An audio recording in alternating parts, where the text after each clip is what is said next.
जय हिंद मेरे प्यारे दोस्तों, हमारे इस चैनल नेक्स्ट टाइम आपका स्वागत है। देखिए 411 पोस्टों के लिए उत्तर प्रदेश पीएससी के द्वारा आरओ और ईआरओ रिव्यू ऑफिसर और असिस्टेंट रिव्यू ऑफिसर, जिसको समीक्षा अधिकारी और सहायक समीक्षा अधिकारी कहा जाता है, उसके लिए रिक्रूटमेंट अपडेट कर दिया गया है। जो वीडियो मेरे द्वारा प्लेलिस्ट पर आपके लिए प्रोवाइड कर दिया गया, जो भी आपके फॉर्म भरने के लिए इंपॉर्टेंट इन्फॉर्मेशन होता है, तो उस वीडियो के अंतर्गत पे प्रोवाइड किया है। आज के अंतर्गत पे बस मैं सॉलिड रूप से प्री और मेन्स के अंतर्गत पे उत्तर प्रदेश पीएससी का आरओ और ईआरओ का सिलेबस क्या है उसको यहाँ पर डिस्कस करूंगा, ताकि आपके लिए अगर आप प्रिपरेशन करना चाहते हैं अदर स्टेट से, यूपी से, तो आपके लिए ये वीडियो काफ़ी मददगार साबित होगा।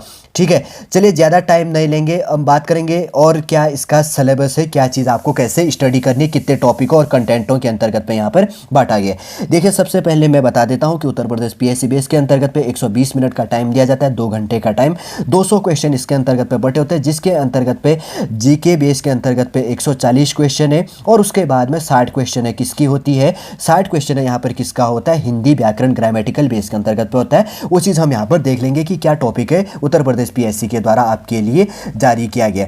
ठीक है, सबसे पहले बात करेंगे तो यहाँ पर है कि सामान्य विज्ञान के अंतर्गत के टॉपिक से क्वेश्चन पूछा जाएगा और सामान्य इतिहास संबंधी क्वेश्चन पूछे जाने हैं। और थर्ड टॉपिक है भारतीय राष्ट्रीय आंदोलन से क्वेश्चन पूछा जाना है। फोर्थ नंबर का यहाँ पर भारतीय राजतंत्र हो गया, अर्थव्यवस्था एवं संस्कृति बेस से।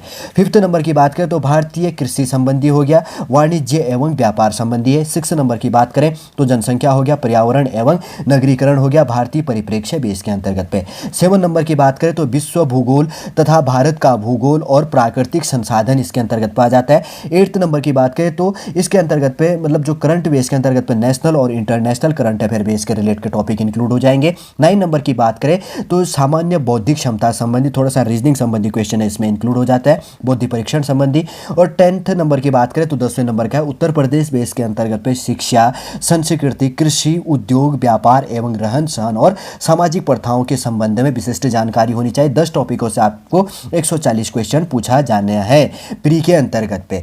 ठीक, अब उसके बाद में 60 नंबर का जो हिंदी बेस है, तो हिंदी के अंतर्गत का हम बात कर लेते हैं। तो हिंदी का जो बेस है क्या है, कितने टॉपिक दिए गए, 6 टॉपिकों के अंतर्गत पे बटा है, 60 नंबर का है, पर टॉपिक 10 नंबर का है। एक टॉपिक से 10 क्वेश्चन है पूछी जानी है और 10 पर क्वेश्चन 1 मार्क्स का होगा। सबसे पहले देखिए एंटोनिम्स हो गया, बिलोनिम शब्द हो गया, 10 शब्द इसके अंतर्गत पर आपको पूछने जिनके आपको एंटोनिम पूछा जाएगा। उसके बाद में वाक्य एवं वर्तनी शुद्धि होगी। देखिए आपको सेंटेंस जो करेक्शन बेस के अंतर्गत पे कोई सेंटेंस दिया जाएगा कि इस सेंटेंस में कौन सा मिस्टेक है, करेक्शन कीजिए, क्या चीज़ है या है नहीं, ऐसे करके पूछेगा या करेक्शन करके लिखने के लिए पूछेगा।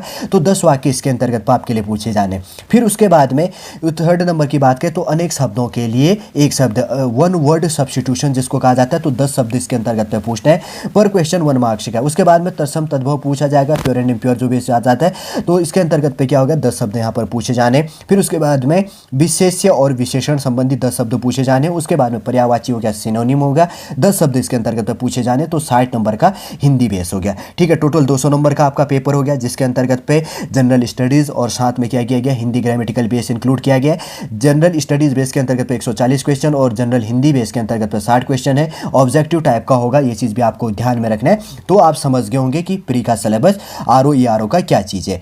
ठीक है, अब बात कर लेते हैं यहाँ पर मेंस जो एग्जाम होना आपका मुख्य परीक्षा हेतु परीक्षा का जो सिलेबस है, क्या चीज़ें हैं आपकी हैं, एक एक करके हम यहाँ पर रिलेट कर लेते हैं। सबसे पहले है यहाँ पर मुख्य परीक्षा हेतु परीक्षा योजना तथा पाठ्यक्रम हो गया। सबसे पहले नंबर की बात करें तो सामान्य अध्ययन हो गया, जनरल स्टडीज बेस के अंतर्गत पे प्रारंभिक परीक्षा जैसा ही बह रहा है, जैसे प्री के अंतर्गत होता है उसी के बेस के अंतर्गत में यहाँ पे बांटा गया, जिसके अंतर्गत 2 घंटे का टाइम है, 120 क्वेश्चन पूछा जाना है। और उसके बाद में पूर्णांक की बात करें तो कितना है, 120 नंबर का हो गया, पर क्वेश्चन 1 मार्क्स का। तो सामान्य अध्ययन का जो पेपर होना है प्री के बेस के अंतर्गत का ही आपका होना है। और दूसरे नंबर का जो यहाँ पे सामान्य हिंदी एवं आलेखन जो बेस है, तो यहाँ पर क्या हो जाता है कि थोड़ा सा जो दिया जाता है कि सामान्य हिंदी हो गया, उसके साथ में आपको क्या करनी है, आलेखन इसके साथ में इंक्लूड हो जाता है। जिसके अंतर्गत पर अब बात करते हैं हम यहाँ पे पार्ट फर्स्ट के अंतर्गत पे, जिसको कहा जाता है सब्जेक्टिव, जिसको हिंदी में कहा जाता है परंपरागत, जिसके अंतर्गत पर आपका क्या होना है, 2.5 घंटे के अंतर्गत का पेपर होना है।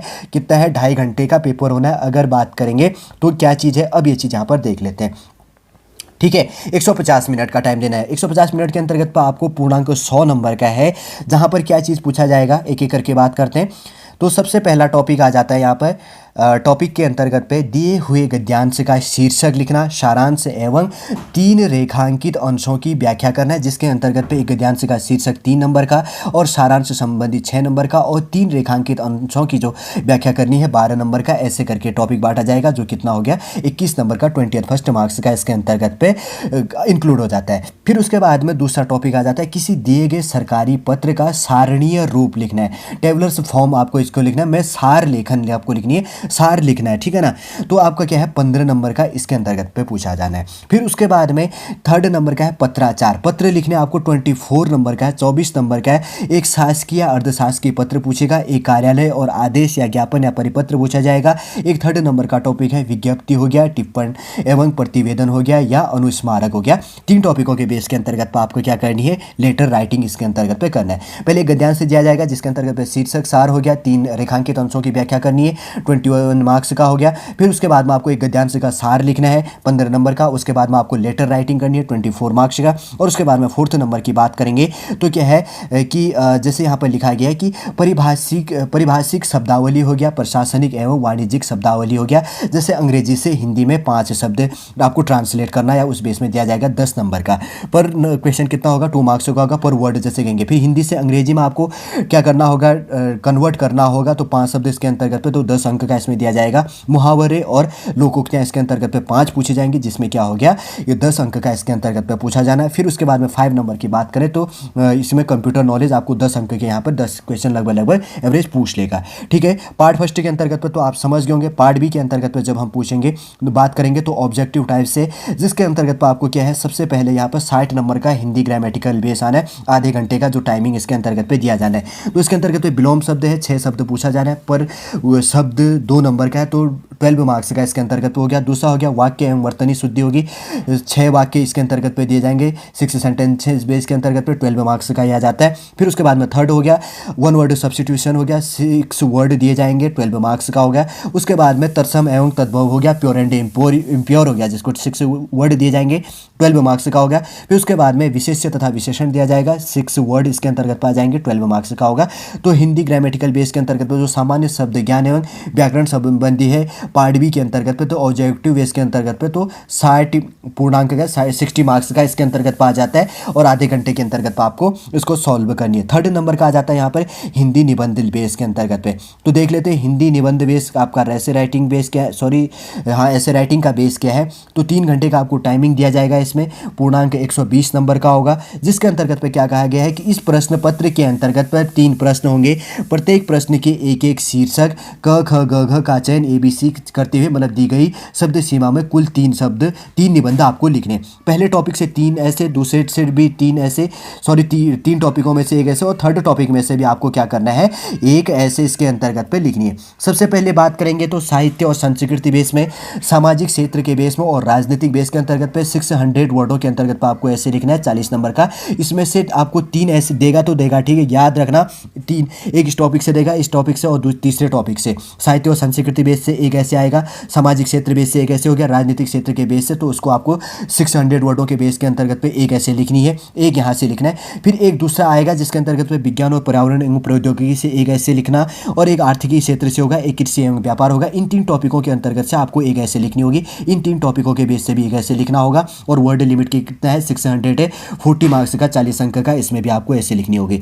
3rd नंबर की बात करेंगे तो राष्ट्रीय एवं अंतर्राष्ट्रीय घटनाक्रम बेस के अंतर्गत पे। दूसरा हो गया प्राकृतिक आपदाएं, डिजास्टर मैनेजमेंट संबंधी हो गया, अर्थक्वेक संबंधी हो गया, चक्रवात संबंधी हो गया, अर्थक्वेक संबंधी हो गया, बाढ़ और सूखा एटसेट्रा बेस से एक ऐसे यहाँ से आएगा। और 3rd नंबर का है राष्ट्रीय विकास योजनाएं, तो राष्ट्रीय विकास योजनाओं के बेस के अंतर्गत से भी आपको क्या करना है, मतलब यहाँ से एक ऐसे पूछेगा तो पूछेगा। फर्स्ट टॉपिक से जैसे मैं क्लियर करके बता दूं न्यू बिगिनरों के लिए ध्यान रखो कि एक ऐसे यहाँ से इन टॉपिकों से पूछा जाएगा, 3 में से एक ऐसे यहाँ से लिखनी होगी, एक ऐसे यहाँ से लिखना होगा, एक ऐसे जिसको जो भी आपको अच्छा लगता है, जो आपको समझ में आता है, तो आप ऐसे राइटिंग इसके अंतर्गत पे कर सकते हैं, ठीक है।